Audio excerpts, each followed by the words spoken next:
he's not the person that you see. Blanca alleges years of domestic and emotional abuse spanning more than a decade. The news coming as a shock to those who got to know Omar over the years. Omar Vizquel was an incredible shortstop, known for his defensive skills in Major League Baseball. But beneath all the glory lies a darker shadow, that of a domestic abuser and sexual harasser. Before we continue, please don't forget to subscribe. The domestic abuser, Omar Vizquel.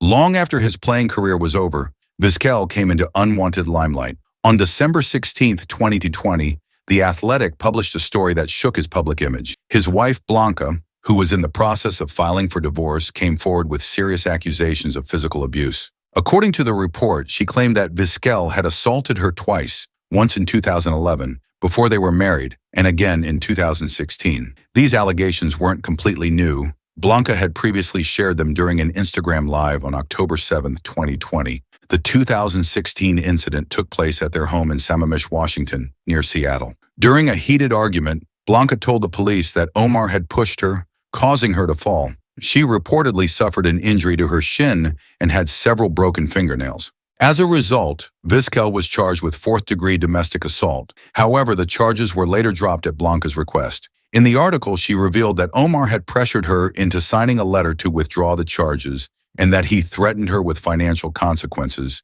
if she didn't comply. The Athletic also highlighted another alleged incident from December 2011. This one occurred at Blanca's sister's home in Alabama, where she accused Vizquel of strangling her during an argument. Omar denied these claims, saying that Blanca had scratched him during the altercation, a claim she firmly denied. Eventually, the couple filed a joint motion to dismiss any charges related to that incident as well. In response to the accusations, Vizquel released a statement strongly denying everything. Major League Baseball launched an investigation into the matter, but the shadow of these claims continues to hang over his legacy.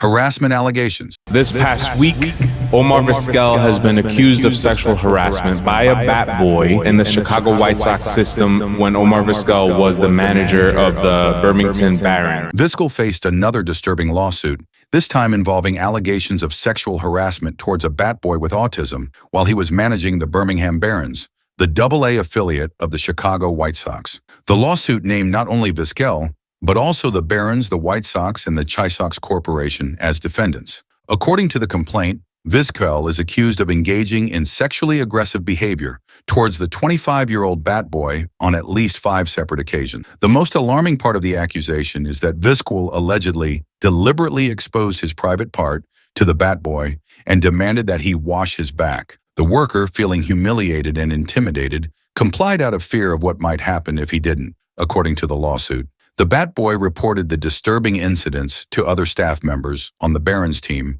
but instead of addressing his concerns, they allegedly laughed it off. One staff member even told him, "Everything that happens in the clubhouse stays in the clubhouse," showing a complete lack of regard for the seriousness of the situation. The complaint goes on to describe the bat boy's personal struggles, particularly his difficulties stemming from his autism. The bat boy, whose name was kept confidential as a potential victim of sexual harassment, reportedly had a hard time processing information, handling stress, and maintaining relationships, which made the alleged harassment even more harmful. He had been bullied throughout his childhood because of his autism, but when he was hired by the Barons in 2019, he felt, for one of the first times in his life, that he was part of a team. He even considered Vizquel a friend, making the betrayal all the more painful. The lawsuit also accused the White Sox and the Barons of violating the Americans with Disabilities Act and sought back pay and damages for the emotional and psychological harm caused. It also claimed that the White Sox had actual or presumed knowledge of similar events involving Vizquel. Vizquel's time with the Barons ended in 2019 when the White Sox suspended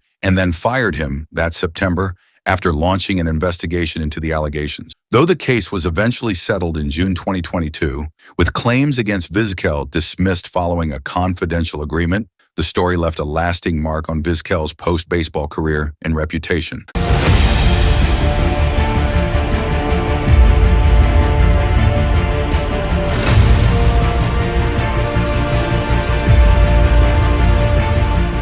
The Jose Mesa feud.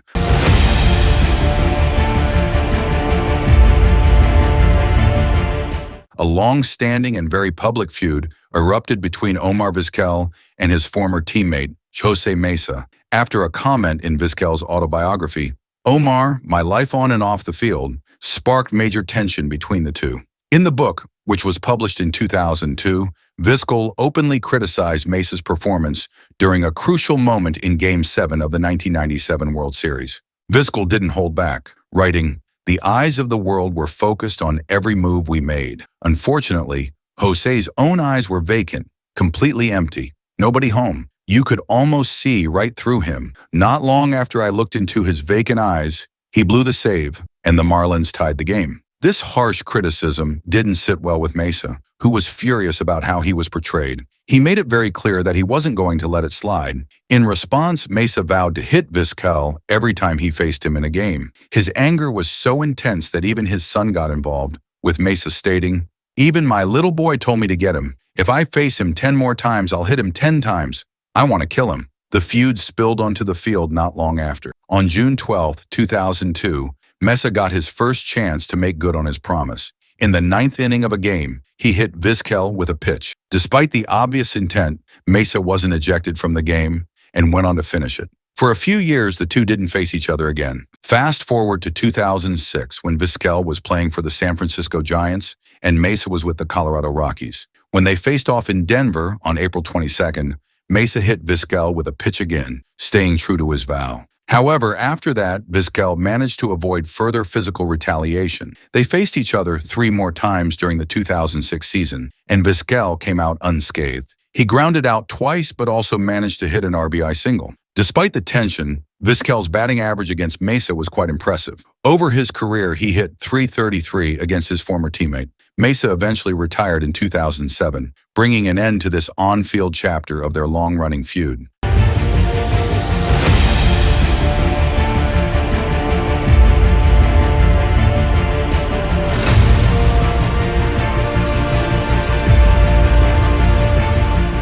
The beginning of his MLB career wasn't memorable. And he is out at second and out at first. A great play by Vizquel to tag Munoz. Growing up in a baseball-loving country, Venezuela, Vizquel was drawn to the sport from an early age. He developed his skills playing on the streets of Caracas and soon began to stand out for his athleticism and natural talent, particularly as a shortstop. His father, Omar Sr., was instrumental in supporting his baseball dreams, often coaching and encouraging him. At just 16 years old, he signed with the Seattle Mariners as an amateur free agent in 1984. Omar Vizquel made his major league debut on April 3, 1989, playing for the Seattle Mariners. Batting in the 9th spot of the lineup, he didn't have much luck at the plate, going 0 for 3. However, his defense was on full display as he recorded 5 assists and helped turn a double play. Unfortunately, he also made an error, and the Mariners lost the game 3-2 to the Oakland Athletics. Just a few nights later, on April 6th, Vizquel collected his first career hit in the majors. In the 3rd inning, he singled off pitcher Storm Davis and later scored his first run after Darnell Coles hit a double. Despite Vizquel's milestone, the Mariners fell to the Athletics again, this time by a lopsided score of 11-3. It was the beginning of a long and storied career, filled with memorable moments both at the plate and on the field. The ultimate rise of Omar Vizquel. And in one field, deep in the hole, Vizquel. Can he throw him out? He can! At the end of the 1993 season, Vizquel's time with the Seattle Mariners came to an end when he was traded to the Cleveland Indians in exchange for Felix Fermin, Reggie Jefferson, and cash. This move would become a pivotal moment in his career, as his time in Cleveland was marked by both individual success and team achievement. During his tenure with the Indians, Vizquel helped lead the team to 2 World Series appearances. Unfortunately, the Indians fell short both times, losing to the Atlanta Braves in 1995 and to the Florida Marlins in a heartbreaking Game 7 in 1997. Despite the losses, Vizquel left his mark in the postseason, hitting .250 across 57 playoff games. Defensively, Vizquel shined like no other. He won an impressive 9 consecutive Gold Gloves, starting in 1993 with the Mariners and continuing through his time with the Indians, with his streak lasting until 2001. His reputation as one of the best defensive shortstops in the game was cemented during these years. However, in 2002, Alex Rodriguez broke Vizquel's streak, taking home the Gold Glove. Even so, Vizquel wasn't done yet. He went on to win 2 more Gold Gloves in 2005 and 2006 after joining the San Francisco Giants, bringing his career total to 11. Offensively, Vizquel had one of his best seasons in 1999 when he hit over 300 for the first time and scored 100 runs. He finished that season with a 333 batting average and 112 runs scored, playing a key role in an Indians lineup that was one of the most productive in franchise history. Hitting second in the order, sandwiched between leadoff hitter Kenny Lofton and third-place hitter Roberto Alomar, Vizquel thrived. The lineup also featured power hitters like Jim Thome and Manny Ramirez, contributing to a league-leading 1,009 runs that year. One of the most memorable moments of Vizquel's career came on August 5, 2001, in a wild game against his former team, the Mariners. The Indians were down 14-2 but staged an incredible comeback. In the 9th inning, with Cleveland down by 3 runs, Vizquel stepped up and hit a 3-run triple to tie the game at 14-14, completing one of the largest comebacks in baseball history. The Indians went on to win 15-14 in 11 innings. In 2002, Vizquel set career highs with 14 home runs and 72 RBIs, showing that even later in his career, he could still produce at the plate while maintaining his elite defensive skills. His time in Cleveland, filled with memorable moments and individual accomplishments, helped solidify his legacy as one of the game's greatest shortstops. A knee injury then caused a hiccup in his soaring career. Vizquel's career hit a bump when he needed surgery on his right knee. Despite this setback, he made a memorable impact in the 2002 All-Star Game, tying it 7-7 with an RBI triple in the 8th inning. Unfortunately, due to his knee injury and a follow-up operation, he only played in 64 games during the 2003 season. In 2004, Vizquel bounced back, hitting .291 in 148 games. At the end of that season, he signed with the San Francisco Giants as a free agent. On June 23, 2007, he was inducted into the Hispanic Heritage Baseball Museum Hall of Fame, along with former Giants outfielder Matty Alou, in a special ceremony. That year, he finished in the top 10 for sacrifice hits for the last time, recording 14 hits and placing second, just behind Juan Pierre. Vizquel had arthroscopic knee surgery on February 27, 2008, and started the season on the disabled list, making his return on May 10th. He stole home for the second time in his career against Oakland's Greg Smith on June 13. Over the years, Vizquel won several awards, including the Hutch Award and the Willie Mack Award, and was a finalist for the Heart and Hustle Award. Only 2 other players, Dave Dravecky and Craig Biggio, have won more than one of these honors. On January 21, 2009, he signed a minor league contract with the Texas Rangers, making the major league roster as a backup middle infielder. In 62 games, he had 47 hits, scored 17 runs, and had 14 RBIs, finishing with a .266 batting average and a .660 OPS, while making no errors in the 3 positions he played. Swung on and drilled to deep right center, away back, gone! End of an era.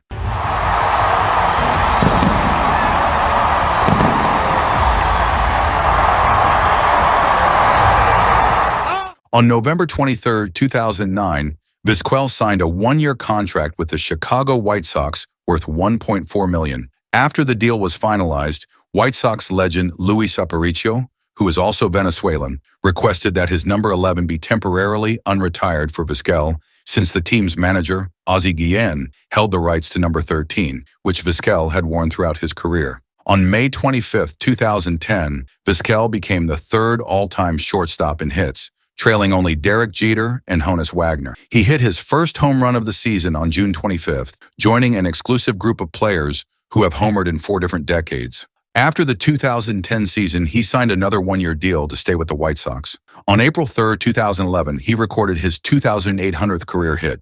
Even in his 40s, he was still recognized as a strong defensive shortstop and was admired by his teammates for his fitness. For the 2012 season, Vizquel signed a minor league contract with the Toronto Blue Jays and made the team out of spring training. He debuted on opening day against the Cleveland Indians. On May 1st, he was ejected during a game against the Texas Rangers for arguing with the umpire, playfully dancing as he left the dugout. By the end of the 2012 season, Vizquel hinted at retirement, but still expressed his love for the game. On July 27th, he hit his first double and triple of the season in the same game, becoming the oldest player to achieve this feat. On September 19th, during a doubleheader against the New York Yankees, he recorded his 2,874th hit, surpassing Babe Ruth for 41st place on the all-time hits list. In his final game on October 3, 2012, Vizquel wore number 13 after teammate Brett Lawrie switched to number 17. He ended his career with a single in his last at-bat,